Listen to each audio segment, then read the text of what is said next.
வணக்கம். நான் தமிழக தாமர காங்கிரஸ் என்ற கட்சியினுடைய மாநில தலைவர் வேலூர் வரதராஜன். தமிழ்நாட்டிலையும் இருக்கிற கட்சிங்க, ஏமாந்து போன கட்சிங்க, திமுக கூட்டணியில் இருக்கிற கட்சிங்க, டெல்லியில் இருக்கிற கட்சிங்க அனைவரும் சீக்கிரத்தில் மோடி ஆட்சி கவுரும் அப்படின்னு பேசினே இருக்கிறாங்க. ஏன் தெரியுமா?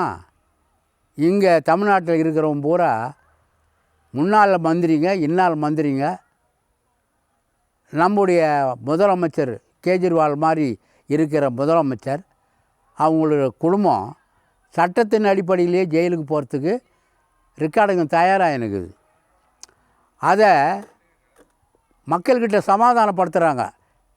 நாங்கள் வந்துடுவோம், மோடி ஆட்சி கவுந்துரும், ஒரு 50 கோடி 100 கோடி ஒரு எம்பிக்கு கொடுப்போம், வெளிநாட்டுக்காரன் எங்களோடு இருக்கிறான், சீக்கிரத்தில் கவுத்துருவோம், மோடி ஆட்சி போயிடும், பயப்படாதீங்க, நாங்களும் சிறைக்கு போக மாட்டோம், முன்னாள் இன்னாள் மந்திரிங்க அனைவருமே எவன் கொள்ளடிச்சு வச்சுங்கிறானோ 1000 கோடி 500 கோடி 2000 கோடி 80,000 கோடி எல்லாமே எல்லாருமே நினைக்க வைக்கிறான். அதுக்கு தான் கவுந்துரும், நாங்கள் அதே கவுரும், சீக்கிரமாக கவுரும்னு சொல்லிங்கிறான். எப்படி கவுந்துரும்? அதுக்கு மக்களை ஏமாத்துறான். பயப்படாத, ஆட்சி நம்மளுக்கு வந்துடும் அப்படின்னு இங்கே இருக்கிற குற்றவாளிகளை பூரா சமாதானப்படுத்துகிறான். திமுக கூட்டணியில் இருக்கிறவன் அத்தனை பேருமே நீட் தேர்வை எடுத்துக்கின்னு அப்படியே சுற்றுறான். இந்தியாவில் இருக்கிற எல்லா நீட் தேர்வு தனியார் கல்லூரி முதலாளிகளாம் கோடிக்கணக்கான படம் போட்டு 4 கை வச்சுக்கிறோம். சுப்ரீம் கோர்ட்டு மந்திரி நீதிபதிகளை மிரட்டி ஒரு 5 பேர் 10 பேர் சேர்த்துக்கின்னு அவனுக்கு நீட் தேர்வு வானான்னு சொல்கிறதுக்கு முடிவு பண்ணுறான். அது நடக்காது இனிமேல். தமிழ்நாட்டை பொறுத்த வரைக்கும் நீ உள்ளே போகிறது கேஜ்ரிவால் மாதிரி நிறைய தமிழ்நாட்டு ஆளுங்க உள்ளே போகிறாங்க. அது அவனுங்களை சமாதானப்படுத்துறதுக்கும் ராத்திரியில் நிம்மதியாக தூங்குறதுக்கும் தன்னெழுச்சி படுத்துங்கிறான். எல்லாருமே தூங்குறது இல்லை. இப்போது நம்ம ஆட்சி வந்துடும், எங்கள் ஐஎன்டிவி ஆட்சி வந்துடும் அப்படி நினச்சிருந்தவங்களுக்கெல்லாம் ஏமாற்றம் ஏற்பட்டு இன்றைக்கி சரியான முறையில் அந்த ஆட்சியை பண்ணின்னுக்கிறாங்க.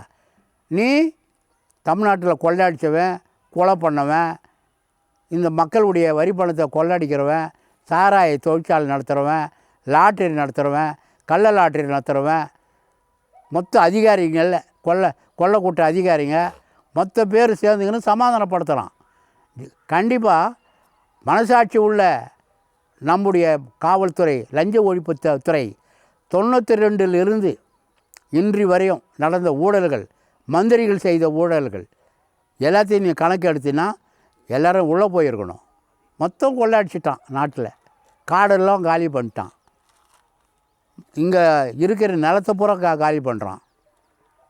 சும்மாவே வெளிநாட்டுக்கு பணத்தை அனுப்பிச்சு அங்கேருந்து முதலாளிகளை கூட்டிட்டு வந்து தொழிற்சாலை ஆரம்பிக்கிறதுக்கு நடிக்கிறான். எல்லாத்துக்கும் ஒரு முற்றுப்புள்ளி வந்துடணும். உழைச்சவனுக்கு தான் மரியாதை வரணும், கொள்ளையடிச்சவனுக்கு மரியாதை வரக்கூடாது. கேஜ்ரிவால் வெளியே தான் உள்ளே தான் இருக்கணும்னு நான் கூட எழுதினேன். ஏன்னா அவன் தீவிரவாதி. அவன் காந்தி நோட்டில் இருக்கிற காந்தி படத்தை எடுத்துகிட்டு லட்சுமி படம் போடணும் அப்படின்னு சொன்னவன். அப்புறம் காந்தி படத்தை போய் காந்தி சமாதியிலே வணக்கம் பண்ணுறான். அவன் நல்லவன் இல்லை.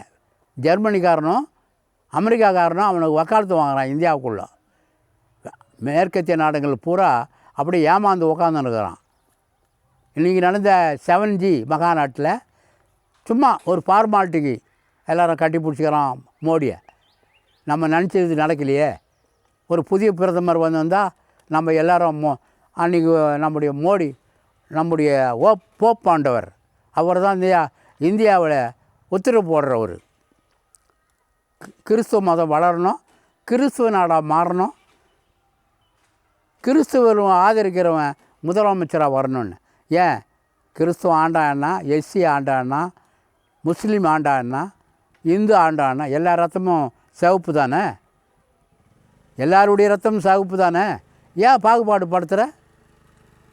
இயற்கையானால தான் நடக்கட்டும். ஏன் பாகுபாடு படுத்துகிற? இன்றைக்கி பூரா முஸ்லீமுங்களை, கிறிஸ்தவங்களை, தலித்து மக்களை எல்லோரும் தனித்தனியாக கூப்பிட்டு அந்தந்த மசூதிங்களில் நீங்கள் கட்டுப்பாடாக வந்தது தமிழ்நாட்டில் மோடி எதிர்த்து தான் ஓட்டு போடணும் அப்படின்னு சொல்லி தீர்மானம் போட வச்சிங்களே.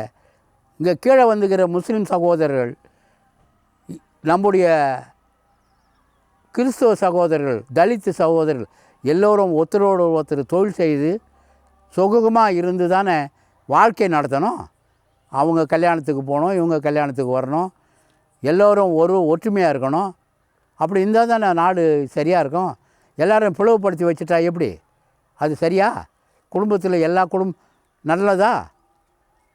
எனவே இந்த மின்சாரத்தில் எப்படி நீங்கள் பண்ணியிருக்கிறீங்களா அயோக்கியத்தனத்தை, அதெல்லாம் விட்டுட்டு உண்மையாக யார் யார் திருடிங்கிறான்.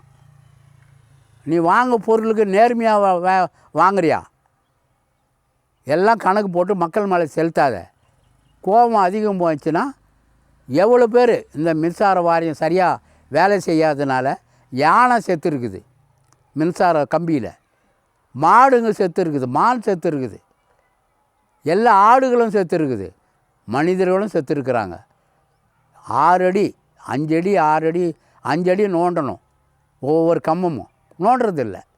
2 அடியில் வச்சுட்டு போயிட்டா காற்று வரும்போது எல்லாம் நாசம் ஆகி கம்பி கீழே விழுந்து மிருகங்கள் அனைத்தும் கணக்கு கொடு.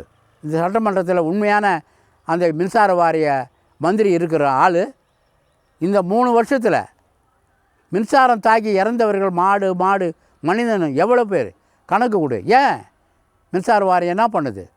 ஏன் ஏற்றுற?